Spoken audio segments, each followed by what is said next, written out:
आज हम डिस्कस कर रहे हैं HCV का एक चैप्टर है, specific heat capacity of gases, और उसमें एक्सरसाइज में क्वेश्चन नंबर 29। एक इस तरह का कोई सिस्टम है, इधर की जो दीवारें हैं वो डायथर्मिक और इधर की दीवारें एडियाबैटिक है। क्वेश्चन में दिया गया है कि ये वाला कंटेनर डायथर्मिक है और ये वाला जो कंटेनर है दैट इज एडियाबैटिक। शुरू में वाल्व ओपन है और इसमें गैस भर के छोड़ दिया, आइडियल गैस, और वो इक्विलिब्रियम में ना दिया हुआ है कि जो एटमॉस्फेरिक प्रेशर है वही गैस का प्रेशर, और जो थर्मल इक्विलिब्रियम में आ चुकी, मींस जो एटमॉस्फेरिक टेम्परेचर बाहर का जो टेम्परेचर वही इनका टेम्परेचर है, मतलब इक्वली डिस्ट्रीब्यूट हो गई होगी। उसके बाद क्वेश्चन में बोला गया है now the valve is closed, ठीक है, वाल्व को बंद कर दिया गया यहाँ पे। अब ये जो पिस्टन है ये स्लोली मूव करेंगे so that the volume gets doubled. अब ये अलग कंटेनर हो चुका है, ये अलग, क्योंकि वाल्व क्लोज है। अब ये जो पिस्टन है इनको धीरे धीरे स्लोली ऊपर मूव किया गया है, इसको भी और इसको भी। पहले मैं इस कंटेनर की बात करूं, इतने पार्ट की। फर्स्ट पार्ट में ये पूछा गया है आपसे क्वेश्चन में कि अगर दोनों पिस्टन्स को स्लोली मूव किया जाए ऊपर की तरफ ताकि वॉल्यूम डबल हो जाए तो नया टेम्परेचर और नया प्रेशर आपको बताना है कि क्या होना है। पहले मैं इधर की बात करूं, स्लो मूवमेंट है और दीवारें डायथर्मिक है, तो ये कंटेनर फ्री है, इसके पास टाइम भी है, इसके पास दीवार भी है कि इसको जितनी हीट चाहिए ये सराउंडिंग से ले सकता है, जितनी हीट देना चाहिए दे सकता है। यानी कि ऐसी प्रोसेस होगी जो थर्मल इक्विलिब्रियम मेंटेन करके चलेगी, यानी कि इसका टेम्परेचर T0 ही रहेगा। तो इस कंटेनर की जो प्रोसेस है, इस वाले कंटेनर की वो प्रोसेस हो जानी है आइसोथर्मल। तो डबल वॉल्यूम होने पे इस प्रोसेस में इधर वाले कंटेनर का वॉल्यूम हो जाएगा 2 टाइम्स V0, लेकिन टेम्परेचर इसका कितना बना रहेगा, टेम्परेचर इसका वही बना रहेगा T0। और हम जानते हैं कि at isothermal condition P is inversely proportional to V। तो अगर वॉल्यूम डबल हो गया है तो जो प्रेशर होगा दैट विल बी P0/2। तो ए पार्ट हमारा ये सोल्व हुआ इस साइड के कंटेनर के लिए। अब मैं इस साइड के कंटेनर की बात करूं,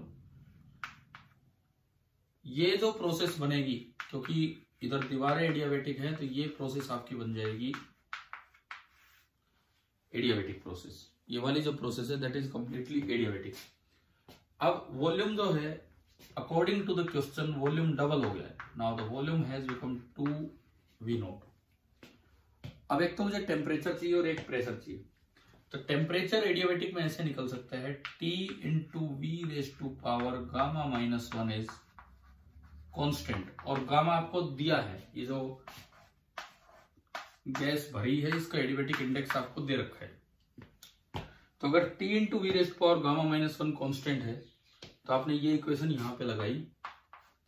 इस कंटेनर का फाइनल टेम्परेचर मान लो T फाइनल, फाइनल वॉल्यूम है 2V0⁻⁻1 बराबर इनिशियल टेम्परेचर है T0 और इनिशियल वॉल्यूम है V0⁻⁻1। V0 कट जाएगा एंड फाइनली जो T फाइनल आया वो T फाइनल निकल के आया T0/2⁻⁻1।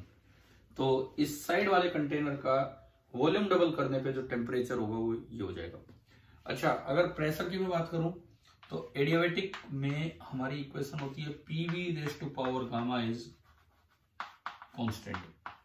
इसका मतलब P फाइनल × 2V0⁻⁻ बराबर P initial means P0 × V0⁻⁻।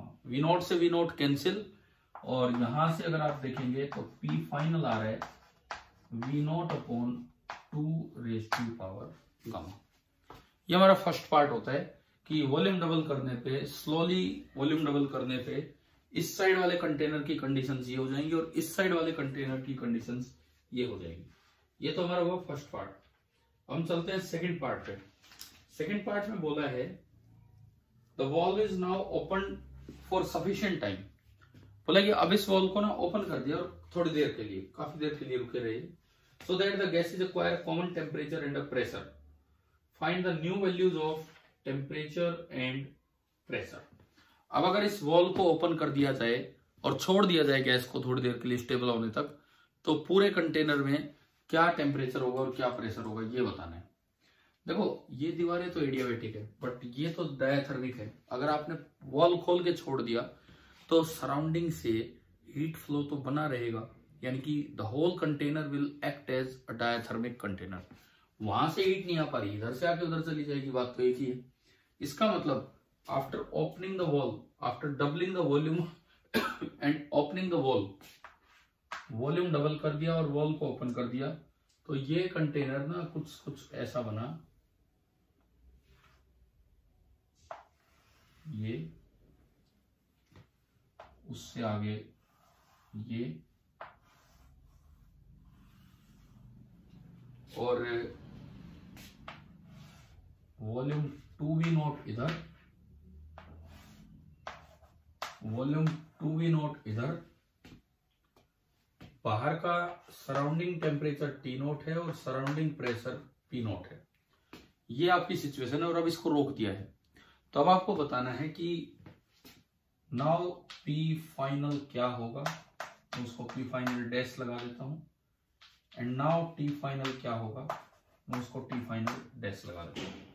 सबसे पहले हम निकालते हैं T फाइनल।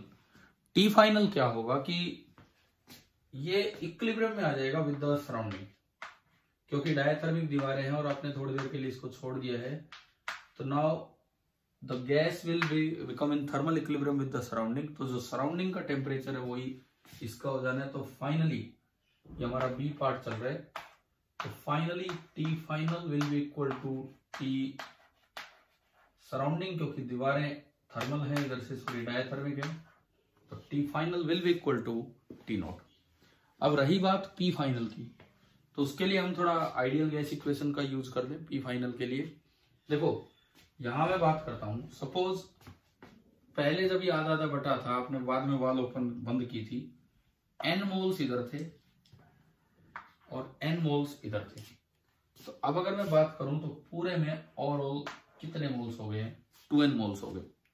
मैं आइडियल गैस इक्वेशन पूरे कंटेनर के लिए लगाता हूं, तो P final into total volume is 4V0 is equal to 2NR and T final is T0।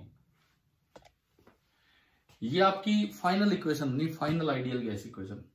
अब अगर मैं यहां की बात करूं, मैं किसी एक पार्ट पे आइडियल गैस इक्वेशन लगाता हूं, किसी एक पार्ट पे, सपोज मैंने यहां लगा दी P0 into V0 is equal to NR T0। आपकी यही इक्वेशन इधर से बनेगी, P0 V0 is equal to NR T0। एक इक्वेशन ये है, एक इक्वेशन ये है। मैं इस इक्वेशन का यूज करूं इसमें, तो देखो NR T0 की जगह मैं लिख सकता हूं P0 V0। मैं इस इक्वेशन को यहां पे यूज कर रहा हूं,